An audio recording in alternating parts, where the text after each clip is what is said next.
Hi ನಮಸ್ಕಾರ, welcome back to the channel. ಇವತ್ತಿನ ವಿಡಿಯೋದಲ್ಲಿ ಒಂದಷ್ಟು ಬಟ್ಟೆಗಳು ನಮ್ಮ ಹತ್ರ ಏನ್ ಉಳ್ದಿರತ್ತೆ, ಅದರಿಂದ ಬ್ಯಾಗು ಕೂಡ ಮಾಡಕ್ ಆಗೋದಿಲ್ಲ, ಪರ್ಸ್ ಕೂಡ ಮಾಡಕ್ ಆಗೋದಿಲ್ಲ. ಆ ರೀತಿ ಸೈಜ್ ಅಲ್ಲಿ ಉಳ್ದಿರುವಂತ ಬಟ್ಟೆಯಿಂದ ಇವತ್ತಿನ ವಸ್ತುವನ್ನ ಮಾಡ್ತಿರೋದು. ನೀವಿಲ್ಲಿ ನೋಡ್ತಿರೋ ಹಾಗೆ ನಾನು ಈ ಬಟ್ಟೆಯಿಂದ 3x3 ಇಂಚಿನ 2 ಪೀಸಸ್ ಅನ್ನ ಕಟ್ ಮಾಡ್ಕೊಳ್ತಾ ಇದ್ದೀನಿ. ಇದೇ ರೀತಿ ನನಗೆ ಬೇಕಾಗಿರುವಂತ ಇನ್ನೂ 3 ಬೇರೆ ಡಿಸೈನ್ಸ್ ಅಲ್ಲಿ ಕಟ್ ಕೂಡ ಮಾಡ್ಕೊಳ್ತೀನಿ. ಸೊ 3x3 ಇಂಚಿಗೆ ನಮ್ಗೆ ಬೇಕಾಗಿರೋದು. ಇವತ್ತಿನ ವಿಡಿಯೋವನ್ನ ಶುರು ಮಾಡೋಕ್ಕಿಂತ ಮುಂಚೆ ಯಾರೆಲ್ಲ ನಮ್ಮ ಚಾನಲ್ ಅನ್ನ ಹೊಸದಾಗಿ ನೋಡ್ತಿದ್ರು ದಯವಿಟ್ಟು ಸಬ್ಸ್ಕ್ರೈಬ್ ಮಾಡ್ಕೊಂಡು ನೋಡಿ. ಹಾಗೆ ಈ ವಿಡಿಯೋ ನಿಮ್ಗೆ ಇಷ್ಟ ಆಗಿದ್ದಲ್ಲಿ ದಯವಿಟ್ಟು ಒಂದು ಲೈಕ್ ಅನ್ನ ಕೊಡೋದನ್ನ ಮರಿಬೇಡಿ. ಹಾಗೆ ನಿಮ್ಮ friends, family, neighbours, well wishers ಎಲ್ಲರಿಗೂ ನನ್ನ ವಿಡಿಯೋಸ್ ಅನ್ನ ಶೇರ್ ಮಾಡಿ. ಸೊ ಇವತ್ತಿನ ವಿಡಿಯೋವನ್ನ ಶುರು ಮಾಡೋಣ. ಈಗ ನಾನಿಲ್ಲಿ 3x3 ಇಂಚಿನ 3 ರೀತಿಯ ಬಟ್ಟೆಗಳನ್ನ ರೆಡಿ ಮಾಡ್ಕೊಂಡೆ. ಇವಾಗ ಇದನ್ನ ಈ ರೀತಿಯಾಗಿ ಒಂದ್ರ ಪಕ್ಕ ಒಂದು ಜೋಡಿಸ್ಕೊಳ್ಬೇಕು. ಸೊ 3 ಬಟ್ಟೆಯ ಒಂದು ಲೈನ್ ಅನ್ನ ನಾವು ಮಾಡ್ಕೊಳ್ಬೇಕಾಗತ್ತೆ. ನೋಡಿ, ಇದು ಈ ರೀತಿಯಾಗಿ ಬಂದಿದೆ. ನೆಕ್ಸ್ಟ್ ಏನ್ ಮಾಡ್ಬೇಕು ಅಂದ್ರೆ ನಾನು ಇದಕ್ಕೆ ಅದೇ ಅಳತೆಯ ಲೈನಿಂಗ್ ಬಟ್ಟೆ ಮತ್ತೆ ಸ್ಪಾಂಜ್ ಅನ್ನ ತಗೊಂಡಿದ್ದೀನಿ. ನಿಮ್ಮ ಹತ್ರ ಸ್ಪಾಂಜ್ ಇರ್ಲಿಲ್ಲ ಅಂತಂದ್ರೆ ಆಸ್ ಯೂಶುವಲ್ ರೈಸ್ ಬ್ಯಾಗ್ ಅನ್ನ ಯೂಸ್ ಮಾಡಬಹುದು. ಇವಾಗ ಇದನ್ನ ಕ್ವಿಲ್ಟ್ ಮಾಡ್ಬಿಟ್ಟು ರೆಡಿಯಾಗಿ 1 ಪೀಸ್ ಅನ್ನ ರೆಡಿ ಮಾಡ್ಕೊಳ್ತೀನಿ.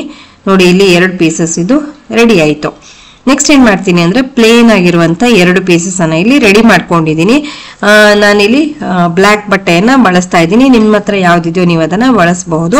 ಹಾಗೆ ಇದರ ಅಗಲ 3 ಇಂಚ್ ಇದೆ. ಹಾಗೆ ಉದ್ದ ಅದು ನಮ್ಮ 3 ಪೀಸಸ್ ಜಾಯಿನ್ ಮಾಡಿದಾಗ ಏನ್ ಬಂತಲ್ವಾ ಅಷ್ಟೇ ಉದ್ದ ತಗೊಳ್ಬೇಕು. ಈಗ ಇದನ್ನ ಕರೆಕ್ಟ್ ಆಗಿ ಸೆಂಟರ್ ಅಲ್ಲಿ ಮಾರ್ಕ್ ಮಾಡ್ಕೊಂಡು ಕಟ್ ಮಾಡ್ಕೊಂಡೆ. ಆ ಸೆಂಟರ್ಗೆ ಈ ರೀತಿಯಾಗಿ ನಾವು ಜಿಪ್ ಅನ್ನ ಅಟ್ಯಾಚ್ ಮಾಡ್ಬೇಕಾಗತ್ತೆ. ಜೊತೆಗೆ ರನ್ನರ್ ಅನ್ನು ಕೂಡ ಇನ್ಸರ್ಟ್ ಮಾಡ್ಕೊಂಡೆ.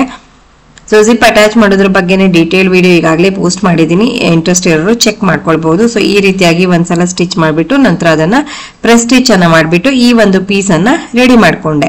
ನೆಕ್ಸ್ಟ್ ಏನ್ ಮಾಡ್ತೀನಿ ಅಂದ್ರೆ ಈ ಪೀಸಿನ ಅಂದ್ರೆ ಕರಿ ಪೀಸು ಬ್ಲಾಕ್ ಕಲರ್ ಬಟ್ಟೆಯಿಂದ ಏನ್ ಮಾಡ್ಕೊಂಡಿದ್ದೆ ಅದರ ಆಚೆಗೆ ಈಚೆಗೆ ಈ ಪ್ರಿಂಟೆಡ್ ಪೀಸಸ್ ಅನ್ನ ನಾನೇನ್ ರೆಡಿ ಮಾಡ್ಕೊಂಡಿದ್ದೆ ಅದನ್ನ ಅಟ್ಯಾಚ್ ಮಾಡ್ಕೊಂಡು ಹೊಲ್ಕೊಳ್ತೀನಿ. ಸೊ ಈ ರೀತಿಯಾಗಿ ನಾನು ಹೊಲ್ಕೊಂಡಿದ್ದಾಯ್ತು. ನೋಡಿ, ಹೀಗೆ ಬಂದಿದೆ. ನೆಕ್ಸ್ಟ್ ಉಳಿದಿರುವಂತ ಇನ್ನೊಂದು ಪೀಸ್ ಅನ್ನ ತಗೊಂಡು ಅದನ್ನು ಕೂಡ ಈ ರೀತಿಯಾಗಿ 2 ಕಡೆಗೂ ಅದನ್ನ ಸ್ಟಿಚ್ ಹಾಕಿ ಜಾಯಿನ್ ಮಾಡ್ಕೊಳ್ಬೇಕು.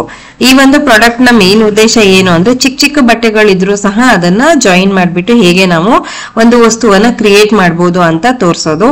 ಹಂಗಾಗಿ ಇಲ್ಲಿ ನಾನು ಈ ರೀತಿಯಾಗಿ ಪೀಸಸ್ ಅನ್ನ ಜಾಯಿನ್ ಮಾಡೋದನ್ನ ತೋರಿಸ್ತಾ ಇರೋದು.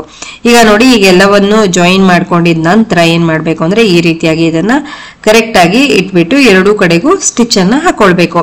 ಈ ರೀತಿ ಸ್ಟಿಚ್ ಅನ್ನ ಹಾಕೋಕ್ಕಿಂತ ಮುಂಚೆ ನನಗೆ ಒಂದು ಪ್ಲಾನ್ ಹೊಳಿತು. ಅಂದ್ರೆ ಈ ಒಂದು ಸ್ಟ್ರಾಪ್ ಅನ್ನ ಅಟ್ಯಾಚ್ ಮಾಡೋಣ ಅಂತ ಅನಿಸ್ತು. ಹಂಗಾಗಿ ನಾನಿಲ್ಲಿ 10 ಇಂಚ್ ಉದ್ದ ಹಾಗೆ 2 ಇಂಚ್ ಅಗಲದ ಒಂದು ಪಟ್ಟಿಯನ್ನ ತಗೊಂಡು ನಂತರ ಅದನ್ನ ಈ ರೀತಿಯಾಗಿ ಡಬಲ್ ಫೋಲ್ಡ್ ಮಾಡ್ಬಿಟ್ಟು ಒಂದು ಸ್ಟ್ರಾಪ್ ಅನ್ನ ರೆಡಿ ಮಾಡ್ಕೊಳ್ತೀನಿ. ಹೀಗೆ ರೆಡಿ ಮಾಡಿದಂತ ಸ್ಟ್ರಾಪ್ ಅನ್ನ ನಾನೇನ್ ಮಾಡ್ತೀನಿ ಅಂತಂದ್ರೆ ಪರ್ಸಿನ ಒಂದು ತುದಿಗೆ ಯಾವ್ದಾದ್ರು ಒಂದ್ ಸೈಡ್ಗೆ ನೀವು ಇದನ್ನ ಹಾಕೊಳ್ಬಹುದು. ಅಲ್ಲಿ ಈ ರೀತಿಯಾಗಿ ಇಟ್ಬಿಟ್ಟು ಜಿಪ್ಪಿನಿಂದ ಚೂರ್ ಕೆಳಗೆ ಬರ್ಬೇಕಷ್ಟೇನೆ.